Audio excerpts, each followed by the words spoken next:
மக்கள் அனைவருக்கும் வணக்கம். இன்னைக்கு ஸ்பெயின்ல இருந்து நம்மளுடைய முதல்வர் எம்.கே. ஸ்டாலின் அவர்கள் தமிழகம் திரும்பி இருக்கிறார். இந்த நிலைமையில தமிழகம் திரும்பின அவரு அந்த இடத்துல நின்று ஒரு பேட்டி ஒன்று கொடுக்குறாரு. அந்த பேட்டியில் அவர் என்ன சொல்றாரு அப்படின்னா, நான் போயிட்டு வந்த பயணத்தின் வழியாக ஸ்பெயின்ல இருந்து நம்ம நாட்டுக்கு, அதுவும் தமிழகத்துக்கு சுமார் 3400 கோடிக்கு மேல முதலீடு வரப்போகுது. சுமார் 3400 கோடி மதிப்பிலான புரிந்துணர்வு ஒப்பந்தம், அதாவது எம்ஓயு சைன் பண்ணிட்டு வந்திருக்கேன்றாங்க. இதற்கு முன்னாடி துபாய் போறேன், அதுக்கு முன்னாடி ஜப்பான் போறேன், அதுக்கப்புறம் சிங்கப்பூர் போறேன்னு ஊரா போயிட்டு வந்து இதே மாதிரி ஒரு கதையை அளந்திருந்தாரு. இந்த மாதிரி ஏற்கனவே போன பயணத்தின் வழியாக சைனான எம்ஓயு இருக்கு இல்லையா, அதே மாதிரியான புரிந்துணர்வு ஒப்பந்தம். இந்த புரிந்துணர்வு ஒப்பந்தம் மூலமாக இறுதி செய்யப்பட்ட எத்தனை நிறுவனங்கள் இங்க வந்துச்சு. துபாய் போனப்ப சுமார் 6000 கோடிக்கு மேல முதலீடுகளை நான் உள்ள கொண்டு வந்துட்டேன் அப்படின்னு பெருமையா பேசினாரா இல்லையா? அது போனதுக்கான முக்கிய காரணமே அந்த முதலீடுகளை கொண்டு வரதுக்காக கிடையாது. இங்க கருணாநிதி வகைர அடிச்ச கொள்ளை இருக்கு இல்லையா, அதன் மூலமாக காலங்காலமாக காப்பாற்றி வைக்கப்பட்ட அந்த கருப்பு பணம் இருக்கு இல்லையா, அதை எப்படியோ ஒயிட்டா மாத்திரக்கான வேலைக்காக தான் அவரு துபாய் போறாருன்னு நம்ம அப்ப குற்றம் சாட்டியிருந்தோம். இப்போ நான் சொல்றேன், இந்த ஸ்பெயின் பயணம் கூட 100% பித்தலாட்ட வேலை. ஏன் அப்படி நான் சொல்றேன்னா, அவர் வந்தோடனே சில நிறுவனங்களின் பேரை சொல்றாரு. அவர் என்ன சொல்றாரு அப்படின்னா, அவர் அதிகபட்சம் பார்த்த நிறுவனங்களே அதான். அது என்ன அப்படின்னா, ஆக்சியானோ நிறுவனம், அதுக்கப்புறம் ரோகா நிறுவனம், அதுக்கப்புறம் ஹைபெக் லாய்ட் நிறுவனம், அதுக்கப்புறம் டால்கோ நிறுவனம், அதுக்கப்புறம் எடிபன் நிறுவனம், இப்படி நிறுவனங்கள் சொல்றாரு இல்லையா. இந்த நிறுவனங்கள் மூலமாக 3400 கோடி நான் தமிழகத்துக்கு முதலீடு கொண்டு வரதுக்கான எம்ஓயு சைன் பண்ணிருக்கேன். நான் திரும்ப சொல்றேன், எம்ஓயு மட்டும்தான், புரிந்துணர்வு ஒப்பந்தம் தான். புரிந்துணர்வு ஒப்பந்தம் சைனான எல்லா நிறுவனங்களும் வந்தது கிடையாது. சுமார் 80% நிறுவனங்கள் வர்றது கிடையாது. இந்த மாதிரி நேரங்களில் இந்த ஸ்டாலின் கவர்மெண்ட் செய்யக்கூடிய பித்தலாட்ட வேலை என்ன அப்படின்னா, இதை அதிகரிச்சு காட்டுறதுக்காக இவங்களே 4 பேரை கூட்டி உட்கார வச்சு எம்ஓயு சைன் பண்றது. அதாவது அவங்களோட நான் 800 கோடி சைன் பண்ணிட்டேன், இவங்களோட 1000 கோடி சைன் பண்ணிட்டேன். 1000 கோடிக்கு எம்ஓயு சைன் பண்ணதுனாலே அவங்க போட வேண்டிய அவசியம் கிடையாது. ஆனா அப்போதைக்கு ஒரு செய்தித்தாள்களுக்கு செய்தி கொடுக்கணும் இல்லையா, அதற்காக எதையாவது பேச வேண்டியது. இவர் பட்டியலிடக்கூடிய அந்த குறிப்பிட்ட 5 நிறுவனங்களுக்கு பாருங்க, இந்த 5 நிறுவனங்கள்ல 2 நிறுவனங்கள் ஸ்பெயின் நிறுவனமே கிடையாது. அது அவருக்கே தெரியல. அதுல ஒரு நிறுவனம் ஜெர்மனியோடது, இன்னொரு நிறுவனம் சிங்கப்பூருடையது. இது முதலாவது. இதுல ரெண்டாவது விஷயம் என்ன அப்படின்னா, இவர் பேசினார்ல, உடனே ஆன்லைன் மூலம் டிஎம்கே ஐடி எல்லாருமே பார்த்தீங்கன்னா இந்த நிறுவனத்தை கொண்டு வந்துட்டாரு, அந்த நிறுவனத்தை கொண்டு வந்துட்டாரு. உனக்கு எதுவுமே தெரியாது, உனக்கு நிறுவனம் தெரியாது, கார்பரேட்டும் தெரியாது, எந்த வெங்காயம் தெரியாது, உனக்கு எதுக்கு இந்த வேலை? உனக்கு என்ன தெரியும்? அசிங்கமா திட்டிட்டு தெரியும். அந்த வேலையை மட்டும் பார்க்க வேண்டியதானே. இவங்க ஐடி பெரிய புத்திசாலி மாதிரி ஆக்சியான் என்ற நிறுவனத்திலிருந்து முதலீடு கொண்டு வந்துட்டாரு பாத்தீங்களா அப்படின்னு முதலாவது செய்தியை போட்டானுங்க. அதுக்கு அவங்க OXIANA ஆக்சியான் நிறுவனத்தை கொண்டு வந்துட்டாங்க. அதே எடுத்து செய்தி நிறுவனம் சில போடுறாங்க. இந்த குறிப்பிட்ட நிறுவனம் மைனிங் செக்டர், அதாவது சுரங்கம் தோன்றுறது, அதுலயும் கனிம வளங்களை தோண்டி எடுக்கிறது, இதற்கான நிறுவனம். இந்த நிறுவனம் ஸ்பெயின் நிறுவனம் கிடையாது. இந்த நிறுவனத்தோட எம்ஓயு சைன் பண்ணவும் கிடையாது. இந்த நிறுவனம் ஆஸ்திரேலிய நிறுவனம். எனவே போட்டு எதையாவது குழப்பாதீங்க. அவர் சைன் பண்ணதா சொல்ற நிறுவனம் அது ஸ்பெயின் நிறுவனம் தெரியுமா, ACCIONA ஆக்சியானா. இந்த ஸ்பெயின் நிறுவனம் எனர்ஜி செக்டார்ல இருக்குது. இந்த எனர்ஜி செக்டார்ல சோலார் மற்றும் விண்ட், அதாவது காற்றாலை மூலமாகவும் இந்த சூரிய ஒளியின் மூலமாக எனர்ஜியை உற்பத்தி பண்றதுக்கான வேலை இருக்கு இல்லையா, அதுல இருக்கக்கூடிய நிறுவனங்கள். இந்த நிறுவனங்கள் ஐரோப்பிய நாடுகள் மட்டும் சுமார் 20க்கும் மேற்பட்ட முக்கியமான நாடுகள் இருக்காங்க. இப்ப ஸ்பெல்லிங் மாறி போச்சு, அது ஒரு பெரிய பிரச்சனையா அப்படின்னு ஆரம்பிப்பீங்க. ஸ்பெல்லிங்ல பிரச்சனை, இந்த பித்தலாட்டம் இருக்கு பாருங்க, அதுதான் பிரச்சனை. அது என்ன அப்படின்னா, இந்த குறிப்பிட்ட ஆக்சியானா எனர்ஜி நிறுவனம் இருக்கு இல்லையா, இந்த ஸ்பெயின் நிறுவனம் சமீபத்தில் 2021 அதிகபட்ச முதலீடு, தன்னுடைய முதலீட்டாளர் பெரிய அளவு முதலீடுகளை பெறாங்க. அதை வச்சு இவங்களுடைய உற்பத்தி திறனை கூட்டுறதுக்கு முயற்சி பண்றாங்க. அப்படி உற்பத்தி திறனை கூட்டுறதுக்கு முயற்சி பண்ணும்போது ஐரோப்பிய நாடுகளில் சுமார் 20 நாடுகள்ல இவங்களுடைய உற்பத்தியை கூட்டுறதுக்கான முயற்சிகளை ஈடுபடும் போது அவங்க நம்பி முதலீட்டாளர் கொடுத்த ஒட்டுமொத்த தொகையை, அதாவது 20 நாடுகள்ல சேர்ந்து முதலீடுகளை மேம்படுத்துறதுக்கு அவங்க நம்பி கொடுக்கப்பட்ட தொகை இருக்குல்ல, அது 450 கோடி. 450 கோடி 20 நாடுகள் அப்படி பிரிச்சிருங்க. ஒரு நாட்டுக்கு 25 கோடி கூட வராது. ஒரு நாட்டுக்கு 25 கோடி கூட அவங்களால முதலீடுகள் கொண்டு வர முடியல. ஆனா இந்த நிறுவனத்தை தான் இங்க காட்டி யார் டிஎம்கே ஐடி முதலமைச்சர் என்ன சொல்றாங்க, சும்மா 500 இருந்து 800 கோடி இங்க கொண்டு வரதுக்கு முயற்சி எடுக்க போறாங்க. தன்னுடைய பிசினஸ் நல்லா இருக்கக்கூடிய ஐரோப்பிய நாடுகள்லயே இந்த நிறுவனத்தினால் அதிகபட்ச முதலீடே கொண்டு வரப்பட்டது ஒவ்வொரு நாட்டுக்கு 20 கோடி கூட கிடையாது. ஆனா அந்த நாடு இங்க தமிழ்நாட்டில் சுமார் 500 இருந்து 800 கோடியை கொண்டு வர போதுன்னா, இந்த புரிந்துணர்வு ஒப்பந்தம் இருக்கு, இது எல்லாம் நம்புற மாதிரி இருக்கா? இந்த மாதிரி புரிந்துணர்வு ஒப்பந்தங்கள்லாம் பித்தலாட்ட வேலைகள்ன்றது இதன் அடிப்படையில் உங்களால புரிஞ்சுக்க முடியலையா? இந்த புரிந்துணர்வுகளை எப்படி இவங்க சைன் பண்றாங்க அப்படின்னு உங்களுக்கு ஒரு கேள்வி வரும். அது என்ன அப்படின்னா, நாங்க தமிழ்நாடு கவர்மெண்ட் சார்பாக வந்திருக்கோம். இந்த மாநிலத்தில் இந்த சோலாரை வச்சு உற்பத்தி பண்றோம் இல்லையா, அந்த மின்சார உற்பத்திக்கான விஷயங்களை நாங்க கூட்ட போறோம். அதுக்கான முக்கியமான செயல் திட்டத்தை வடிவமைச்சிருக்கோம். அந்த செயல் திட்டத்தில் நீங்க பங்கேற்றீங்கன்னா, நீங்க வந்து சேர்ந்தீங்கன்னு வச்சுக்கோங்க, நாங்களே உங்களுக்கு கவர்மெண்ட் டெண்டரை வாங்கி கொடுப்போம். அதனால நீங்க எம்ஓயு சைன் பண்ணி இப்போதைக்கு உள்ள ஒரு அக்ரிமெண்ட் வந்துக்கோங்க. இந்த மாதிரி எதையாவது பேச வேண்டியது நான் சொல்றேன், இது ஒரு எடுத்துக்காட்டு சொல்றேன். இந்த மாதிரி நிறுவனங்களை உள்ள கொண்டு வரதுக்கே அவங்களுக்கு தீனி போட வேண்டியது, தீனி போட்டு எம்ஓயு சைன் பண்ண வேண்டியது. அதுக்கடுத்து ரோகான்ற ஒரு நிறுவனத்தை சொல்றாரு. அந்த ரோகான்ற நிறுவனம் இங்க பேரிவேர் ஒரு நிறுவனம் இருக்கு இல்லையா, அந்த பேரிவேர் நிறுவனத்தை முழுமையாக வாங்கிட்டாங்க. ஒரு 7-8 வருஷத்துக்கு முன்னாடி நினைக்கிறேன், எனக்கு சரியா ஞாபகம் தான், 10 வருஷத்துக்குள்ள வச்சுக்கோங்க. அந்த நிறுவனத்தை ஒட்டுமொத்தமா வாங்கி பேரிவேர் ரோகா அப்படின்னு இயங்குது.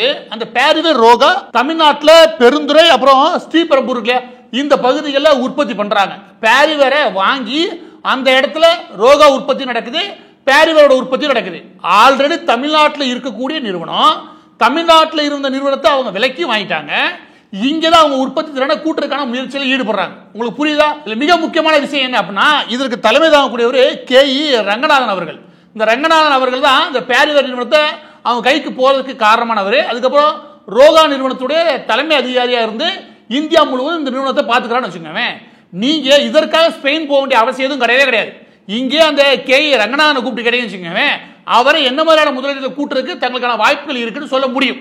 முருகப்பா கம்பெனிக்கு கீழே இருந்த இந்த பேரிவேர் நிறுவனம், அந்த நிறுவனத்தை வாங்குறதுக்கு ஆர்வம் காட்டின ஒரு ஸ்பெயின் நிறுவனமான ரோகா, அந்த நிறுவனத்தினுடைய குவாலிட்டி பார்த்து வாங்குறாங்களே, அதோட சேர்ந்து இங்க தொழிலதிபர்கள் அந்த நிறுவனத்தை வளர்த்து எடுக்கிறதுக்கு ரோகாவுடன் இணைகிறாங்க. எனவே தனிப்பட்ட இந்த நபர்களுடைய அந்த பிசினஸ் டேலண்ட் இருக்கு இல்லையா, அந்த உற்பத்தி திறன் மார்க்கெட்டில் தங்களுடைய திறமை நிரூபிக்கிறாங்க பாருங்க.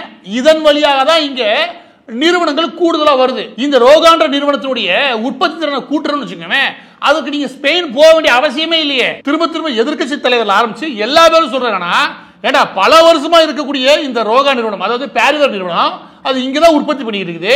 ஏன்னா புதுசா என்னமா இங்க வந்து உற்பத்தி பண்ண போற மாதிரியும், நீங்க தான் அந்த உற்பத்தியை தொடங்கி வைக்க போற மாதிரியும் இவ்வளவு பில்டப் தேவையா? அதுக்கு ஸ்பெயின்ல போய் ஒரு டேபிள் போட்டு 2 கொடியை வச்சு அதுல அங்கிட்ட அவர் உட்காருக்காரு, இங்கிட்ட உட்காருக்காரு, முக்கியமா டிஸ்கஷன் போயிருக்காங்க. என்ன டிஸ்கஷன் உனக்கு புரியும்? நான் கேட்கிறேன். எனவே 10 கிலோமீட்டர் கூட கிடையாது அந்த உற்பத்தி இருக்கக்கூடிய ஆலை, 10 கிலோமீட்டர் கூட கிடையாது. அந்த நிறுவனத்தை கூப்பிட்டு பேசுற பேர்ல ஸ்பெயின்ல கூப்பிட்டு பேசுறியே, நீ எவ்வளவு பெரிய புத்திசாலியா இருப்ப? அப்ப இதுவும் பித்தலாட்ட வேலை தானே. அதுக்கு அடுத்து என்ன விஷயம் அப்படின்னா, அதற்கு அடுத்து மிக முக்கியமானது என்ன அப்படின்னா, ஹைபெக் லாய்டு. இந்த ஹைபெக் லாய்டு நிறுவனம் எங்களை முதலீடு பண்ண போறாங்க அப்படின்னு செய்தியாளர் சந்திப்புல ஸ்டாலின் அவர்கள் சொல்றாரு. அதுல முக்கியமான திருத்தம் என்ன அப்படின்னா, அந்த நிறுவனம் ஸ்பெயின் நிறுவனம் கிடையாது, அது ஜெர்மனி நிறுவனம். ரெண்டாவது என்ன அப்படின்னா, இந்த நிறுவனம் வந்து இங்க தொழில் தொடங்க போறாங்க அப்படின்றாரு. நல்லா புரிஞ்சுக்கோங்க, இந்த நிறுவனத்துக்கு சுமார் 17-20 வருஷம், கணக்கு சரியா 17-20 வருஷமாக இந்தியாவில் இருக்கு.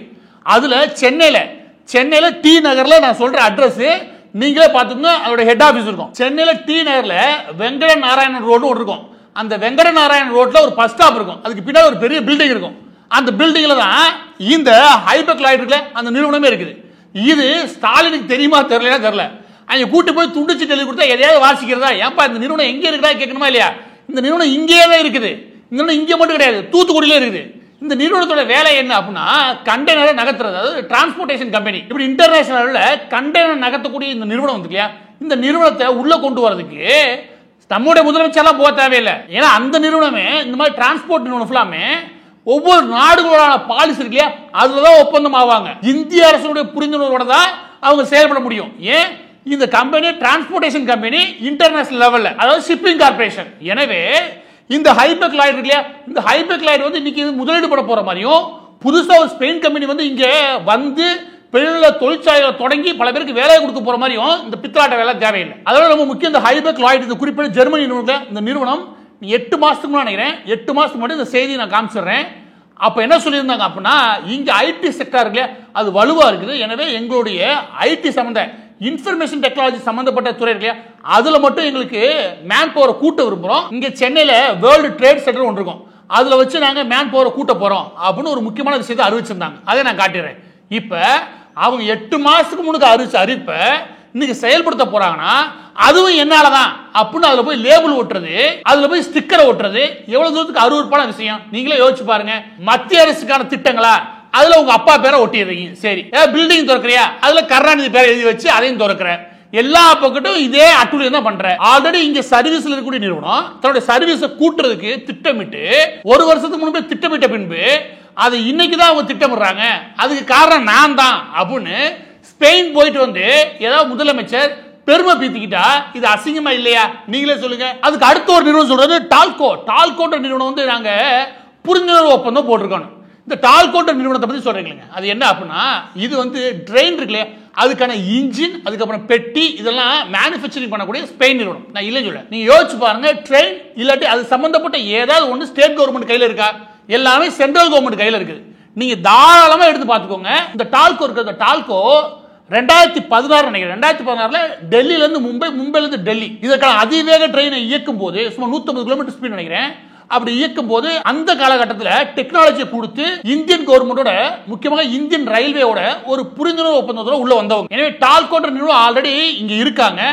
வந்தே பாரத் இருக்கு பாருங்க, வந்தே பாரத்தை டெவலப் பண்ணும்போது டால்கோ நிறுவனம் தான் நம்ம புரிந்துணர்வு ஒப்பந்தம் போட்டோம். யாரு? Indian railway. அதாவது ஸ்பீடா இயங்கக்கூடிய ட்ரெயின்லாம் இருக்கு இல்லையா, இந்த ட்ரெயினை ஃபுல்லா வடிவமைக்கிறதுல மிக முக்கியமாக நம்முடைய இந்தியன் ரயில்வேயோட நெருக்கமா இருக்கக்கூடிய நிறுவனம் இந்த டால்கோ. யோசிங்க, அந்த நிறுவனத்துல இந்த ஆள் என்னன்னு பேச முடியும்? வாங்க எங்க ஊர்ல 2 ரயில்வே தண்டவாளத்தை போட்டு தரேன், அது வந்து ட்ரெயினை ஓட்டுக்கு நான் பேச முடியும்? அது ஏதாவது உங்க கையில இருக்கா?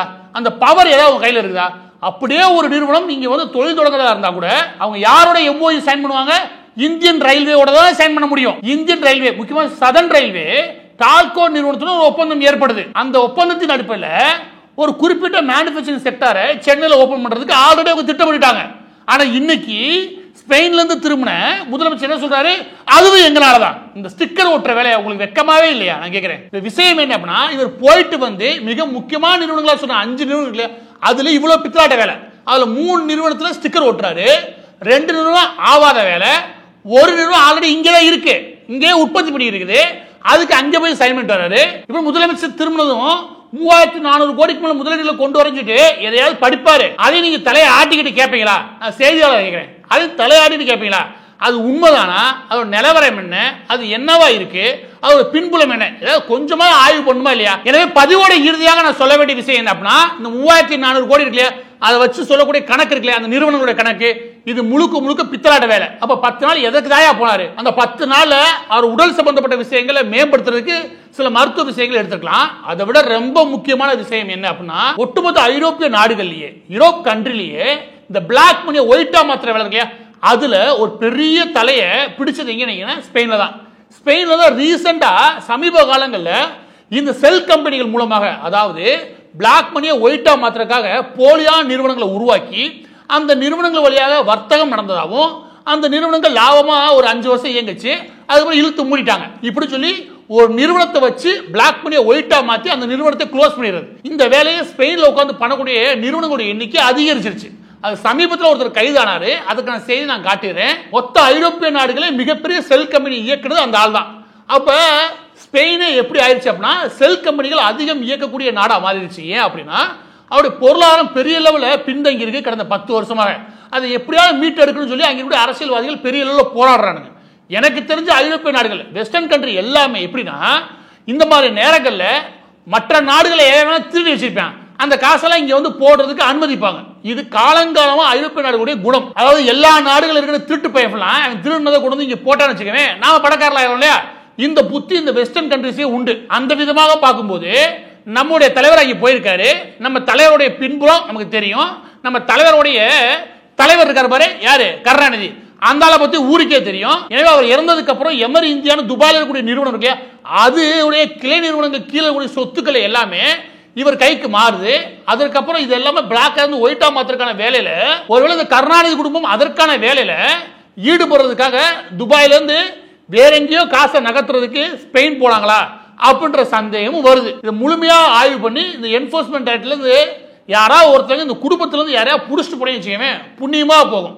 இறுதியாக ஒன்னே ஒன்னு சொல்லி முடிக்கிறேன். அது என்ன அப்படின்னா, இதெல்லாம் நல்லா தெரிஞ்ச எம்ஜிஆர் அப்பயே பாடினாரு. என்ன? எத்தனை காலம்தான் ஏமாற்றுவார் இந்த நாட்டிலே, இந்த நாட்டிலே சொந்த நாட்டிலே சொந்த மக்களையே ஏமாத்திய கும்பல் தான் இந்த கருணாநிதி கும்பல். எத்தனை வருஷம் தான் ஏமாத்துவாங்க?